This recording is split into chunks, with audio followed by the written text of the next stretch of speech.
আমি আমি তোমাকে তোমাকে ভালোবাসি।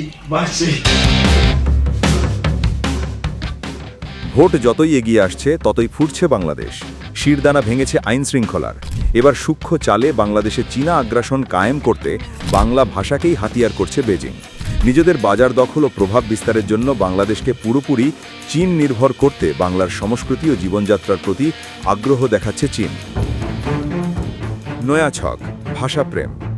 ভাঙা ভাঙা বাংলাতেই অবলীলায় কথা বলছেন চীনের এক মহিলা, নাম রুবি, বাড়ি বেজিংয়ে।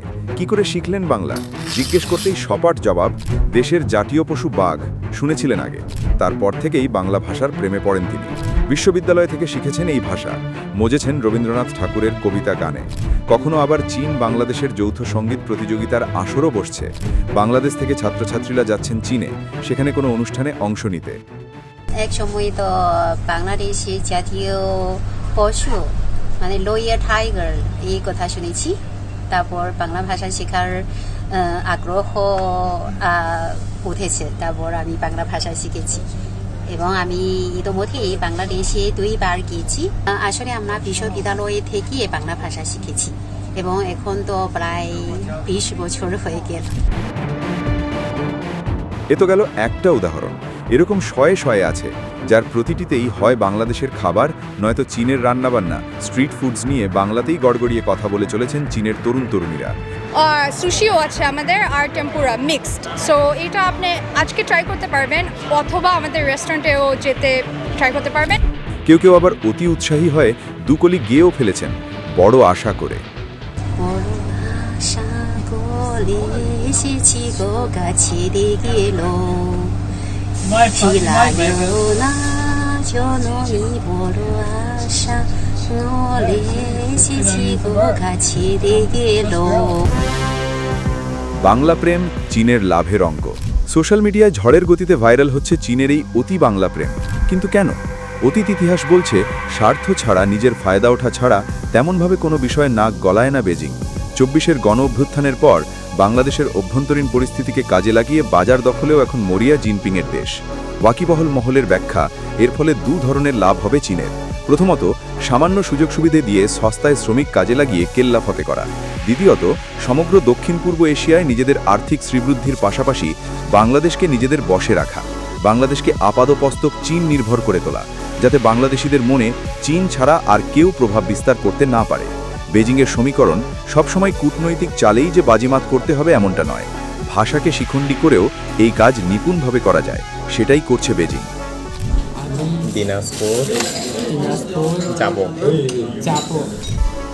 দ্য ফিন্যান্স টুডের এক জরিপে দেখা গেছে, চীনের উন্নান প্রদেশের 5টি বিশ্ববিদ্যালয়ে বাংলা ভাষা নিয়ে স্পেশাল কোর্স করানো হয়। যেমন উন্নান, পিকিং, কমিউনিকেশন, মিনজু এবং কুনমিং বিশ্ববিদ্যালয়ে বাংলাদেশ থেকে ছাত্রছাত্রীরা গিয়ে অধ্যাপনা করে থাকেন। এদের থেকেই বাংলা রপ্ত করে পরে সফল ব্যবসায়ী হয়েছেন বেশিরভাগই। একইভাবে হুবেই প্রদেশের ইউহান বিশ্ববিদ্যালয়েও বাংলা শিক্ষার জন্য উচ্চশিক্ষার বন্দোবস্ত করে ব্যবসায় নিজেদের আসন পাকা করছে চীন। একই সঙ্গে বাংলাদেশিদের মধ্যেও যাতে চীনা ভাষার প্রসার ঘটানো যায় সেদিকে খেয়াল রাখা, বাংলা ভাষা শিখে সেই কাজ করছে চীন। ভাষাই ঢাল। একসময় যে ভাষাগত সমস্যা যোগাযোগের অন্তরায় হয়ে দাঁড়িয়েছিল, এখন তাকেই ঢাল করে নান্দনিকভাবে ফায়দা লুটতে বদ্ধপ্রকৃর বেজিং। অবস্থা এমন হয়েছে যেখানে চীনেক মহিলাদের বিয়ে করতে হাপিত্থেস করে বসে আছেন বাংলাদেশের যুবকেরা। চলছে প্রচার। কেউ কেউ তো আবার শ্বশুরবাড়িও বানিয়ে ফেলেছেন চীনে। দিব্যি জামাই আদর পাচ্ছেন। দেখুন সেই ছবি। আপনারা যদি বিয়ে করতে চান তাহলে চায়নার এই গ্রামগুলোতে চলে আসবেন, তারা কাজ করে আপনাদেরকে খাওয়াবে, বুঝলেন? মিলিটারি সরঞ্জাম দেওয়া থেকে শুরু করে বাংলাদেশের সঙ্গে বাণিজ্যে তালিকায় প্রথমেই চীন। ঢাকাকে নানাভাবে সাহায্য করা চীনের প্রধান টার্গেট। বাংলাদেশ থেকে ভারতকে দূরে রেখে সে দেশের অভ্যন্তরীণ রাজনৈতিক বিষয়ে নাক গলানো, প্রয়োজনে বাংলাদেশের ভারত বিদ্বেষকে আয়নাবাজি করে নিজেদের দিকে নিয়ে আসা। বাংলা ভাষা শিখে বাংলা সংস্কৃতি ও জীবনযাত্রাকে রপ্ত করে চীন নিজের আগ্রাসন কায়েম করতে বদ্ধপ্রকৃর বাংলাদেশে। যাতে 24 জুলাইয়ের গণ অভ্যুত্থানের পর একাধিক ঘটনায় দেশ অশান্ত হলেই দায় গিয়ে পড়ে ভারতের ঘাড়ে, অথচ আড়ালে থেকে কলকাঠি নাড়ল চীন। হাসিনার আমলে গড়া পদ্মা সেতু নির্মাণে প্রযুক্তিগত সাহায্যের পাশাপাশি 3000 শ্রমিক পাঠিয়ে কাজ শেষ করা নিয়ে চীন দরাজহস্ত হয়েছে বাংলাদেশের প্রতি। তখন বিশ্বব্যাংক ও জাতিসংঘ এই নিয়ে কোনো সাহায্য না করলেও চীন করেছিল, কারণ এর পেছনে স্বার্থ আছে বেজিংয়ের, যাতে সব দিক থেকে চীন নির্ভর হয় বাংলাদেশ। বেল্ট অ্যান্ড রোড প্রকল্পেও বাংলাদেশকে অংশীদার করেছে চীন। সে দেশের সঙ্গে এই ঘনিষ্ঠ ব্যবসায়িক লেনদেনে বাংলাদেশের লাভ হচ্ছে যত না বেজিং ফায়দা লুটছে তার চেয়েও বেশি। দেশের জামায়াত নেতারা কথায় কথায় ভারতকে টেনে ফায়দা লোটার চেষ্টা করে বলেছেন তারা কোনো দেশের দিকেই বেশি ঝুঁকবেন না। অথচ চীন যে কূটনৈতিক ও ভাষাগত চালে ঘন ঘন বাংলাদেশের অভ্যন্তরীণ রাজনীতি নিয়ে পায়তারামি করে যাচ্ছে, তখন কেন মুখে কুলু কেটেছে জামায়াত? কোথায় গেল তাদের দেশপ্রেমের সস্তা বুলি? বাংলাদেশের অন্তর্বর্তীকালীন সরকারের প্রধান ইউনুস চীনের থেকে এআই প্রযুক্তির শিখে এক্সপার্ট হতে চেয়েছেন। ওয়াকিবহল মহলের প্রশ্ন, ইউনুস কি শুধুই শেখার কাজেই এই এআই ব্যবহার করবেন, নাকি এই প্রযুক্তি কাজে লাগিয়ে ভারতের পেছনে কলকাঠি নাড়বেন? We want to learn how to enter that world because we are not included in it yet, AI and other things. This will be everyday thing. AI will be everyday use. So if the Chinese companies come and use this, we'll learn it very quickly and we'll become experts in how to handle, how to design, how to improve. And China will benefit from it.